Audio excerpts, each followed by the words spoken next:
അപ്പോൾ ഞാൻ ഇന്നൊരു യൂസ്ഫുൾ വീഡിയോ ആയിട്ടാണ് വന്നിട്ടുള്ളത് കേട്ടോ. കുറേ ദിവസമായി വീഡിയോയും കാര്യങ്ങളൊക്കെ ആയിട്ട് വന്നിട്ട് ഏകദേശം ഞാൻ കഴിഞ്ഞ ആഴ്ചയൊക്കെ എന്ന് പറഞ്ഞാൽ നമുക്ക് ജലദോഷം, ചുമ, പനി ഉണ്ടായിരുന്നില്ല, ബാക്കി എല്ലാം ഉണ്ടായിരുന്നു. ബോഡി പെയിൻ എന്ന് പറഞ്ഞാൽ ഒട്ടും സഹിക്കാൻ പറ്റാത്തത്ര ബോഡി പെയിൻ ആയിരുന്നു. ഒരു പനി വരുമ്പോൾ നമുക്ക് എങ്ങനെയായിരുന്നു ആ രീതിയായിരുന്നു കേട്ടോ. കുറേ ദിവസം അങ്ങനെ കിടക്കേണ്ടി വന്നു. മക്കൾക്കും ഒക്കെ വയ്യാണ്ടിരുന്നു. അപ്പം ഞാൻ വിചാരിച്ചു ആ സമയത്തൊക്കെ ഞാൻ ചെയ്തിട്ടുണ്ടായിരുന്നു എന്ന് വെച്ചാൽ ഞാൻ ഒരു ചുമ മാറാനൊക്കെ എന്തൊക്കെയാണ് ചെയ്തിട്ടുണ്ടായിരുന്നതെന്ന് നിങ്ങൾക്ക് കൂടി പറഞ്ഞുതരാം. ഇതിൽ പല കാര്യങ്ങളും നിങ്ങൾക്ക് അറിയുന്നതായിരിക്കും. അറിയുന്നതാണെങ്കിൽ നിങ്ങളൊന്ന് സ്കിപ്പ് ചെയ്യുക. പക്ഷേ അറിയാത്തവരുണ്ടെന്നുണ്ടെങ്കിൽ അവർക്ക് എന്തായാലും യൂസ്ഫുൾ ആകട്ടെ എന്ന് വിചാരിക്കുന്നു. അതാണ് ഞാൻ ഈ വീഡിയോ ചെയ്യാൻ കാരണം കേട്ടോ. അപ്പോൾ ഞാൻ എന്തൊക്കെയാണ് ചെയ്തിട്ടുണ്ടായിരുന്നത്. പക്ഷെ ആ സമയത്തുണ്ടല്ലോ, ഞാൻ ചെയ്ത സമയത്ത് എനിക്ക് വീഡിയോ എടുക്കാനോ ഒന്നും പറ്റിയിട്ടുണ്ടായിരുന്നില്ല. കാരണം ഇങ്ങനൊരു വീഡിയോ ചെയ്യണമെന്ന് ഞാൻ വിചാരിച്ചിരുന്നതല്ല കേട്ടോ. കാരണം എനിക്ക് ആ സമയത്ത് നമ്മൾ പെട്ടെന്ന് എന്തെങ്കിലുമൊക്കെ ഉണ്ടാക്കി നമ്മുടെ ആ ഒരു അസുഖം മാറ്റാനല്ലേ നമ്മൾ നോക്കുള്ളൂ. പിന്നെ അത് കഴിയുമ്പോൾ ചോദിച്ചാൽ എന്തായാലും ഈ ഞാൻ ചെയ്തിട്ടുള്ള കാര്യങ്ങളൊക്കെ നിങ്ങൾക്ക് പറഞ്ഞുതരാം. അപ്പം നിങ്ങൾക്കും അത് യൂസ്ഫുൾ ആകും എന്ന് വിചാരിക്കുന്നു. അപ്പം എന്തായാലും നമുക്ക് സ്റ്റാർട്ട് ചെയ്യാം കേട്ടോ. അപ്പം ഞാൻ ഒരു കഴിഞ്ഞ വിൻ്റർ ആ ഒരു ടൈമിൽ ഏറ്റവും കൂടുതൽ ഞാൻ ഫേസ് ചെയ്ത ഒരു കാര്യം എന്ന് പറഞ്ഞാൽ ചുമയാണ് കേട്ടോ. കാരണം എൻ്റെ മോക്ക്, കാരണം എനിക്കെന്ന് വെച്ചാൽ തൊണ്ടവേദനയും ചുമയൊക്കെ ഇടയ്ക്കിടയ്ക്ക് വരുമായിരുന്നു. പക്ഷെ എങ്കിലും നമ്മുടെ മക്കൾക്ക് വരുമ്പോൾ നമുക്ക് ഭയങ്കര വിഷമമല്ലേ. കാരണം ആ ഒരു സമയത്ത് നമുക്ക് എന്ത് ചെയ്യണം എന്നറിയില്ല. കാരണം നൈറ്റ് ഉറക്കം ഉണ്ടാവില്ല. കാരണം ആ ഒരു നൈറ്റ് എന്ന് പറയുന്നത് കൂടുതൽ മോക്ക് ചുമ വന്നു കഴിഞ്ഞാൽ ഏകദേശം 2 ആഴ്ചയോളം നിൽക്കും. അത് മാസത്തിൽ 2-3 പ്രാവശ്യമൊക്കെ ചുമ വരുന്നത്. എല്ലാം ഒരു 6 മാസം വരെ, വിൻ്റർ സമയത്ത് ഒരു 6 മാസം വരെ ഇടയ്ക്കിടയ്ക്ക് ഇത് തന്നെയായിരുന്നു. കഫ് ഇങ്ങനെ ഭയങ്കരമായിട്ട് ചുമയ്ക്കുന്നത്. അതിങ്ങനെ അവർക്കിങ്ങനെ ഈ തൊണ്ട കുത്തിയിട്ടുള്ള ചുമയുണ്ടല്ലോ, ഡ്രൈ ആയിട്ടുള്ള ഒരു കഫ്, അതാണ് കേട്ടോ. അപ്പം ആ ഒരു ഇതെന്ന് പറയുന്നത് ഇപ്പോൾ ഡോക്ടേഴ്സിനെ കാണിച്ചാലും അവർ ആദ്യത്തെ ഒരാഴ്ചയ്ക്കുള്ള നമുക്ക് ഒരാഴ്ച മതി ഇത് കഫ് സിറപ്പ് കൊടുക്കാനൊക്കെ പറയും. അത് കഴിഞ്ഞിട്ടും കുറഞ്ഞില്ലെങ്കിൽ അവർ പറയുന്നത് ഡ്രൈ കഫ് പതുക്കെ മാറുള്ളൂ, 1-2 ആഴ്ചയോളം ആയിട്ടേ മാറത്തുള്ളൂ. അപ്പം നിങ്ങൾ ഹോം റെമഡീസ് ട്രൈ ചെയ്യാനാണ് അവരും പറയുന്നത്. അപ്പം ഞാൻ ചെയ്തിട്ടുള്ള ഹോം റെമഡീസ് ഇപ്പം കഴിഞ്ഞ ഒരു സമ്മർ ടൈമിലാണെങ്കിലും ഇപ്പം ഈ ഒരു ടൈമിൽ ഇപ്പം ഈ ഒരു ആഴ്ച കൊണ്ട് വന്നിട്ടുള്ള ആ ഒരു കഫിനൊക്കെ ഞാൻ ചെയ്തിട്ടുണ്ടായിരുന്നത് എന്തൊക്കെയാണോ അതൊക്കെയാണ് നിങ്ങൾക്ക് പറഞ്ഞു തരുന്നത്.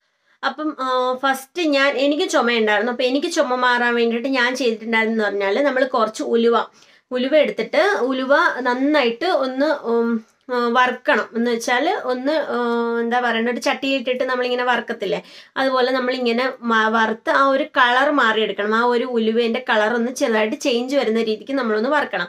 വറുത്തെടുത്തതിന് ശേഷം കുറച്ച് ഉലുവ അങ്ങനെ നമുക്ക് ഇടാം. കുറച്ച് ഉലുവ നമുക്കൊന്ന് നമ്മുടെ ഇടികല്ലുണ്ടല്ലോ അത് വെച്ചിട്ടൊന്ന് ഇടിച്ച് ചെറുതായിട്ടൊന്ന് ചതച്ച് 2-3 ഇങ്ങനെ ഇടിച്ച് ഇങ്ങനെ ഒന്ന് സെറ്റാക്കി എടുക്കുക. പിന്നെ മിക്സിയിലൊന്നും ഇടേണ്ട കാര്യമില്ല കേട്ടോ, ചെറുതായിട്ട് ഇടികല്ല് വെച്ചിട്ടൊന്ന് ചതച്ചെടുത്താൽ മതി. എന്നിട്ട് നമ്മൾ ഇത് ഇത്രയും കൂടി വെള്ളത്തിലിട്ട് നന്നായിട്ട് തിളപ്പിച്ചെടുക്കുക. കുറച്ച് ഉലുവ വെള്ളം ആക്കി എടുക്കുക, ഉലുവ വെള്ളം തിളപ്പിച്ചെടുക്കുക. എന്നിട്ട് നമ്മൾ ചൂടോടുകൂടി നമ്മൾ കുടിച്ചു കൊടുക്കുക. നല്ല തൊണ്ടയ്ക്ക് ആശ്വാസവും കിട്ടും. നമുക്ക് ആ ചൂട് തട്ടുമ്പോൾ ഉലുവ ഉള്ളിൽ ചെല്ലുമ്പോൾ നല്ലതാട്ടോ, നമുക്ക് ഡ്രൈ കഫൊക്കെ മാറാൻ വേണ്ടിയിട്ട് ഹെൽപ്പ് ചെയ്യും. എനിക്ക് യൂസ്ഫുൾ ആയിരുന്നു, അതുകൊണ്ടാണ് ഞാൻ പറയുന്നത്. ഞാൻ 2 ഡേയ്സ് കണ്ടിന്യൂസ് ആയിട്ട് കുടിച്ചിട്ടുണ്ടായിരുന്നു ഈ വാട്ടർ. അപ്പോഴത്തേക്കും ഞാൻ കഫ് സിറപ്പോ അങ്ങനെ ഒന്നും ഞാൻ എടുത്തിട്ടുണ്ടായിരുന്നില്ല. ഈ ഒരു ഉലുവയുടെ ഈ ഒരു വാട്ടർ കുടിച്ചപ്പോൾ തന്നെ എനിക്ക് 2 ദിവസം കൊണ്ട് ഫുള്ളായിട്ട് കഫ് കുറഞ്ഞിട്ടുണ്ടായിരുന്നു കേട്ടോ. നല്ല ആശ്വാസമായിരുന്നു. കഫ് വരുമ്പോൾ നമുക്കറിയാം നമുക്ക് എന്തോ ഒരു ഇറിറ്റേഷൻ ആണെന്നുള്ളത്. കാരണം നമുക്ക് എന്തോ ഒരു ഇറിറ്റേഷൻ കാരണം ഒരുപാട് നമ്മളിങ്ങനെ ചുമച്ച് കഴിയുമ്പോൾ നമുക്ക് നെഞ്ചൊക്കെ വേദന എടുക്കും, വയറ് വേദന എടുക്കും. അതുപോലെ നമുക്ക് ഭയങ്കര ഇറിറ്റേഷൻ, ആ തൊണ്ട ഇങ്ങനെ ഹിച്ചിങ് ആയിട്ട് ഇങ്ങനെ ഇതായിട്ടിരിക്കുമ്പോൾ. അതുപോലെ നമ്മളൊന്ന് ആലോചിക്കും നമ്മുടെ മക്കൾക്ക് അങ്ങനെയൊക്കെ വരുമ്പോൾ പിന്നെ അവരെന്തോരം പ്രശ്നമായിരിക്കും ഫേസ് ചെയ്യുന്നത്. അവർക്ക് എന്തോരം ഇതായിരിക്കും അല്ലെ, ഇറിറ്റേഷൻ ആയിരിക്കും ആ തൊണ്ടയ്ക്ക് ഉണ്ടാവുന്നത്. കാരണം അത് കാണുമ്പോൾ നമുക്കും ഇതാണ്, നമുക്ക് ഉറക്കം പോലും വരില്ല ബെഡിൽ കിടന്നവരിങ്ങനെ ചുമച്ചോടിരിക്കുന്നത് കാണുമ്പോൾ. എൻ്റെ മോളാണെങ്കിൽ രാത്രി ചുമച്ച് ലാസ്റ്റ് ഒമിറ്റ് ചെയ്യും. അതായിരുന്നു ഡെയിലി. കാരണം 1ഉം 2ഉം എന്താണ് ടവലും കാര്യങ്ങളൊക്കെ ഞാൻ അടുത്ത് വെച്ചിട്ട് കിടക്കുന്നത്.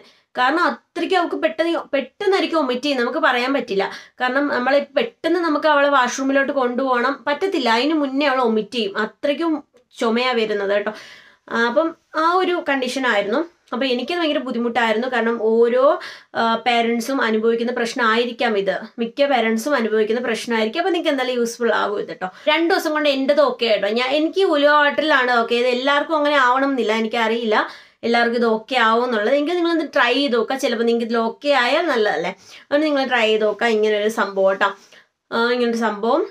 പിന്നെ രണ്ടാമത് എൻ്റെ മക്കൾക്ക് മാറാൻ വേണ്ടിയിട്ട് കേട്ടോ. മോനിക്ക് ചെറുതായിട്ട് ഉണ്ടായിരുന്നുള്ളൂ, മോക്ക് നല്ല രീതിക്ക് ഉണ്ടായിരുന്നു. അപ്പോൾ അത് മാറാൻ വേണ്ടിയിട്ട് ഞാൻ ചെയ്തതെന്ന് വെച്ചിട്ടുണ്ടെങ്കിൽ കുറച്ച് കുരുമുളക് പൊടി കുറച്ച് എടുക്കുക. കുരുമുളക് പൊടി എന്ന് പറയുമ്പോഴത്തേക്കും നമ്മൾ പുറത്തുനിന്ന് റെഡിമെയ്ഡ് ആയിട്ട് വാങ്ങിക്കുന്ന കുരുമുളക് പൊടിയല്ല, നമ്മൾ വീട്ടിൽ തന്നെ പൊടിച്ചെടുക്കാൻ നോക്കുക കേട്ടോ. അത് കാരണം നമ്മൾ നിങ്ങൾക്കിപ്പോൾ റെഡിമെയ്ഡ് വേണമെങ്കിൽ യൂസ് ചെയ്യാം, പക്ഷെ എങ്കിലും നമുക്ക് ഏറ്റവും നല്ലത് നമ്മൾ തന്നെ വറുത്ത് പൊടിച്ചെടുക്കുന്ന ആ ഒരു ചൂടാക്കിയിട്ട് പൊടിച്ചെടുക്കുന്ന കുരുമുളക് ഉണ്ടല്ലോ, നല്ല കുരുമുളക്, അത് തന്നെ എടുക്കാൻ, ഫ്രഷ് ആയിട്ടുള്ളത് എടുക്കാൻ നോക്കുക കേട്ടോ. എന്നിട്ട് അതിനകത്തേക്ക് നമുക്ക് കുറച്ച് നല്ല മഞ്ഞൾപ്പൊടി ഇടാം. മഞ്ഞൾപ്പൊടി എന്ന് പറയുമ്പോൾ അതും ഫ്രഷ് ആയിരിക്കണം. നമ്മുടെ വീട്ടിൽ നിന്നൊക്കെ ഇതാക്കി നട്ടുപിടിപ്പിക്കുന്ന മഞ്ഞളില്ല, അതായത് ഏറ്റവും നല്ലത്, നല്ല ഫ്രഷ് ആയിട്ടുള്ളത് തന്നെ. പുറത്തുനിന്ന് വാങ്ങിക്കുന്ന കവറിൽ പാക്കറ്റിൽ വരുന്ന മഞ്ഞൾപ്പൊടി യൂസ് ചെയ്യരുത് മാക്സിമം. കുഞ്ഞുങ്ങൾക്ക് കൊടുക്കുമ്പോൾ നല്ല ഫ്രഷ് ആയിട്ടുള്ളത് തന്നെ എടുക്കുക. അപ്പം ഞാൻ നാട്ടിൽ നിന്ന് കൊണ്ടുവന്നത് വീട്ടിൽ തന്നെ ഇങ്ങനെ നമ്മൾ വീട്ടിൽ നിന്ന് എടുക്കത്തില്ലേ, ആ മഞ്ഞൾ ഇങ്ങനെ പൊടിച്ചെടുത്തിട്ടുള്ള നല്ല മഞ്ഞൾപ്പൊടി കേട്ടോ. അപ്പം ആ മഞ്ഞൾപ്പൊടി കുറച്ച് ഇട്ട് കൊടുക്കുക. 1 സ്പൂണൊക്കെ മതിയാവും കേട്ടോ, 1 സ്പൂൺ എടുക്കുക. മറ്റേ കുരുമുളകാണെങ്കിലും ഇതാണെങ്കിലും 2 സ്പൂൺ എടുത്താലും കുഴപ്പമൊന്നുമില്ല, നമുക്ക് വെച്ചിരുന്ന് കൊടുക്കാം കേട്ടോ. കുഴപ്പം ഇത് കേടുവരും അങ്ങനെ ഒന്നുമില്ല. പൊടിയും കുരുമുളകും ഇതേപോലെ എടുത്ത് കൊടുക്കുക. അതിൻ്റെ കൂടെ കുറച്ച് തേന് നിങ്ങൾ ഒഴിച്ചു കൊടുക്കുക കേട്ടോ. കുറച്ച് തേൻ ഒഴിച്ചു കൊടുക്കുക. പിന്നെ കുറച്ച് ലൈമിൻ്റെ ചെറിയൊരു നീര്, നാരങ്ങയുടെ കുറച്ച് നീരും കൂടി ഒഴിച്ചു കൊടുത്ത് നന്നായിട്ട് മിക്സ് ചെയ്ത് കൊടുക്കുക. മിക്സ് ചെയ്തതിന് ശേഷം നിങ്ങൾ 2-3 നേരം, 4 നേരം നിങ്ങൾക്ക് കൊടുക്കാം. ഓരോ സ്പൂൺ വീതം കൊടുത്താൽ മതി. അപ്പോൾ ആദ്യം കൊടുക്കുമ്പോൾ നമ്മളിങ്ങനെ ആദ്യമേ നമുക്ക് കാണിക്കുമ്പോഴേ അവർക്ക് ഇങ്ങനെ കളർ ചേഞ്ച് ഒക്കെ കാണുമ്പോൾ അവർക്ക് അറിയും. കുടിക്കാൻ ഭയങ്കര മടിയായിരുന്നു. പക്ഷെ ഞാൻ പറയും 1 സ്പൂണ് കുടിച്ചേ പറ്റത്തുള്ളൂ എന്ന് നിർബന്ധിച്ച് ഞാൻ അവരെ കൊണ്ട് 1 സ്പൂണേ കൊടുക്കത്തുള്ളൂ. ആ 1 സ്പൂൺ കുടിച്ചു കഴിയുമ്പോഴത്തേക്ക് വായൊക്കെ ഇങ്ങനെ നീറുന്നുണ്ടാവും. കാരണം ഈ ഒരു കുരുമുളകിൻ്റെ, പക്ഷെ നല്ലതാട്ടോ, നമ്മുടെ ഉള്ളിൽ ചെല്ലുമ്പോൾ നല്ലതാണ്. അപ്പോൾ അത് കുഞ്ഞുങ്ങൾക്ക് ഇച്ചിരി നീറിയാലും കുഴപ്പമില്ല, അത് നല്ലത് തന്നെയാണ്. അത് ഉള്ളിൽ ചെന്ന കുരുമുളകായതുകൊണ്ട് തണുപ്പുമാണ്, കുഴപ്പമില്ല. പിന്നെ ഒരുപാടായിട്ട് അവർക്ക് നീറുന്നുണ്ട്, അവർ കരയുന്നുണ്ടെന്നുണ്ടെങ്കിൽ കുറച്ച് തേൻ അവർക്ക് വായിലൊന്ന് ഇറ്റിച്ചു കൊടുത്താൽ മതി, അപ്പോഴത്തേക്ക് ഓക്കെ ആവും കേട്ടോ. അപ്പോൾ ഇതിൽ തേൻ ഇടുന്നതുകൊണ്ട് തന്നെ വലിയൊരു പ്രശ്നമൊന്നും ഉണ്ടാവാറില്ല, കുഴപ്പമില്ലാതെ തന്നെ പോകും കേട്ടോ. തേനാണെങ്കിലും നിങ്ങൾ നല്ല തേൻ തന്നെ എടുക്കാനായിട്ട് നോക്കാം. അപ്പോൾ ഇതെല്ലാം കൂടെ മിക്സ് ചെയ്തിട്ട് ഒരു 3-4 നേരം നിങ്ങൾക്ക് കൊടുക്കുക. അങ്ങനെ നിങ്ങൾ 2-3 ദിവസം കണ്ടിന്യൂസ് ആയിട്ട് നിങ്ങൾ കൊടുക്കണം കേട്ടോ കുഞ്ഞുങ്ങൾക്ക്. ഇത് കുഞ്ഞുങ്ങൾക്ക് ചുമ മാറാനായിട്ട് ഒരുപാട് ഹെൽപ്പ് ചെയ്യും. സ്റ്റാർട്ടിങ്ങിൽ നിങ്ങൾ കൊടുത്തു തുടങ്ങുകയാണെങ്കിൽ 2-3 ദിവസം കൊണ്ട് നന്നായിട്ട് നിങ്ങൾക്ക് കുറയാനായിട്ട് ഹെൽപ്പ് ചെയ്യും. ഞാൻ ചെയ്തിട്ടുണ്ടായിരുന്ന ഒരു കാര്യം, അത് ഇപ്പോഴല്ല കേട്ടോ, ഇപ്പം ഈ ഒരു ചുമ വന്നപ്പോൾ ഞാൻ ചെയ്തത് ഇതാണ്. ഈ വിന്റർ സമയത്ത് കഴിഞ്ഞ പ്രാവശ്യം ചുമ വന്നപ്പോഴത്തേക്കും ഞാൻ പരീക്ഷിച്ച വേറൊരു കാര്യം എന്ന് പറഞ്ഞാൽ ഇഞ്ചി ഇട്ട വെള്ളം എന്ത് ചെയ്യും, കുറച്ച് ഇഞ്ചി ഇട്ടിട്ട് നന്നായിട്ട് വെള്ളം തിളപ്പിക്കും, എന്നിട്ട് അവർക്ക് കൊടുക്കും. കുഞ്ഞുങ്ങൾക്ക് കുടിക്കാൻ ഭയങ്കര ബുദ്ധിമുട്ടാണ്. നമുക്ക് വലിയവരാണെങ്കിൽ കുഴപ്പമില്ല, നമ്മൾ കുടിക്കും. കുഞ്ഞുങ്ങൾക്ക് പാടാണ്. പക്ഷെ അവർക്ക് ഒരുപാട് അളവിൽ നമ്മൾ കൊടുക്കണ്ട, ഓരോ സ്പൂൺ വീതം, ഓരോ സ്പൂണോ 2 സ്പൂണോ വീതം അവർക്ക് കൊടുക്കുക. ഇടയ്ക്കിടയ്ക്ക് കൊടുക്കുക കേട്ടോ. അപ്പോൾ അവരെന്തായാലും 1 ഗ്ലാസ് വെള്ളം അങ്ങനെ ഒന്നും കുടിക്കില്ല, ഒറ്റയ്ക്ക് ഒത്തു കുടിക്കത്തില്ല. അപ്പം നമ്മൾ ഇടയ്ക്കിടയ്ക്ക് ഓരോ സ്പൂൺ കൊടുക്കുക.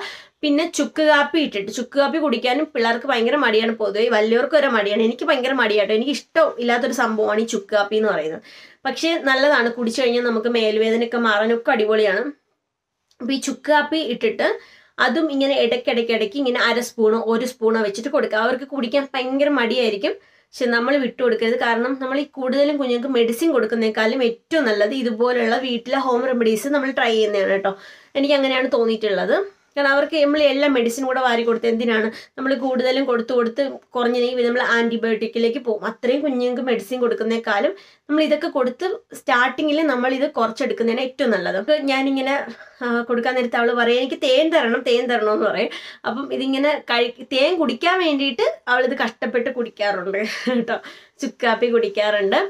പിന്നെ അവൾക്ക് ഇഷ്ടമാണ് ചുക്കാപ്പി ഇഷ്ടമാണ്, പക്ഷെ അധികം എരിവിടുന്ന ഇഷ്ടമല്ല. ചുക്കാപ്പിയിൽ എരിവില്ലാതെ ഇഷ്ടമാണ്, കാരണം കരിപ്പോട്ടിയുടെ ആ ഒരു ടേസ്റ്റ് ഉണ്ടല്ലോ, അതുള്ളതുകൊണ്ട് അവർക്ക് ഇഷ്ടമാണ്. അവൾക്ക് ഇഷ്ടമാണ്, മോന് ഇഷ്ടമല്ല, മോക്ക് ഇഷ്ടമാണ്. പക്ഷെ ഞാനിങ്ങനെ ഇടയ്ക്കിടയ്ക്ക് ഇങ്ങനെ ഇച്ചിരി 1/2 സ്പൂൺ 1 സ്പൂൺ അങ്ങനെ കൊടുക്കാറുണ്ട്. അവർ തൊണ്ടയ്ക്ക് എത്തി ആശ്വാസമാവുമല്ലോ എന്ന്. പക്ഷെ എനിക്ക് ഏറ്റവും കൂടുതൽ എഫക്റ്റീവായിട്ട് തോന്നിയത് ഞാൻ പറഞ്ഞിട്ടുള്ള കുരുമുളകും മഞ്ഞൾപ്പൊടിയും ഹണിയും ലൈമും കൂടെ ചേർത്തിട്ടുള്ള മിക്സാണ് എനിക്ക് ഏറ്റവും കൂടുതൽ ഹെൽപ്ഫുൾ ആയിട്ട് തോന്നിയിട്ടുള്ളത്. പിന്നെ അതുപോലെ നമ്മുടെ ഇഞ്ചി തിളപ്പിച്ച വെള്ളം ഇടയ്ക്കിടയ്ക്ക് കൊടുക്കുന്നത് ഭയങ്കര ഹെൽപ്ഫുള്ളാണ്.